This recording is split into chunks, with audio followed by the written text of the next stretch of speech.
Hi friends, ഇന്ന് നമ്മൾ ചപ്പാത്തിൻ്റെ കൂടെ മുട്ടയുടെ കൂടെയൊക്കെ കഴിക്കാൻ പറ്റുന്ന സൈഡ് ഡിഷായിട്ട് ഉണ്ടാക്കുന്നത്. തലേന്ന് കടല വെള്ളത്തിലിടാനൊക്കെ മറന്നുപോയാൽ നമുക്ക് പെട്ടെന്ന് തട്ടിക്കൂട്ടാൻ പറ്റുന്ന ഡിഷാണ്. എങ്ങനെ ഉണ്ടാക്കാൻ നോക്കാം. പാൻ ചൂടായി വരുമ്പോൾ അതിലേക്ക് സവാള ചെറുതായിട്ട് കുത്തി അരിഞ്ഞതും മുളക് ചെറുതായിട്ട് അരിഞ്ഞതും കറിവേപ്പില ഇട്ട് നന്നായിട്ട് വഴറ്റിയെടുക്കുക. ഇനി ഇതിലേക്ക് മഞ്ഞൾപ്പൊടിയും ഉപ്പും ചേർക്കുക. ഇത് നന്നായിട്ട് വഴണ്ടി വരുമ്പോൾ ഇതിലേക്ക് 3 മുട്ട പൊട്ടിച്ചൊഴിക്കുക കേട്ടോ. ഇനി ഇതിൻ്റെ അളവ് നമുക്ക് കൂട്ടാവുന്നതാണ്. ആളുകളുടെ എണ്ണത്തിനനുസരിച്ച് മുട്ട 4 5 സവാളയൊക്കെ കൂടുതൽ എടുക്കാവുന്നതാണ്. നല്ല ടേസ്റ്റാണ്, നല്ല ഹെൽത്തിയാണ്. കണ്ടില്ലേ, മുട്ട പൊട്ടിച്ചൊഴിച്ചിട്ട്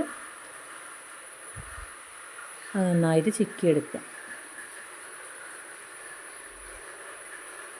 എല്ലാവരും ഒന്ന് ഉണ്ടാക്കി നോക്കൂട്ടോ. ഞാനിത് ഉണ്ടാക്കുന്ന അന്ന് മക്കൾക്ക് അത് തന്നെയാണ് ടിഫിൻ ബോക്സായിട്ട് കൊടുത്തു വിടുന്നതും. നല്ല ടേസ്റ്റാണ് കേട്ടോ. ഒന്ന് ഉണ്ടാക്കി നോക്കുക, ഷെയർ ചെയ്യുക, ലൈക്ക് ചെയ്യുക, കമൻറ്റ് ചെയ്യുക.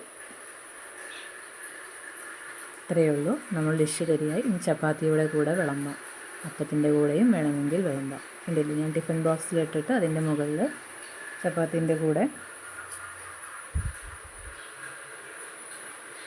ഞാൻ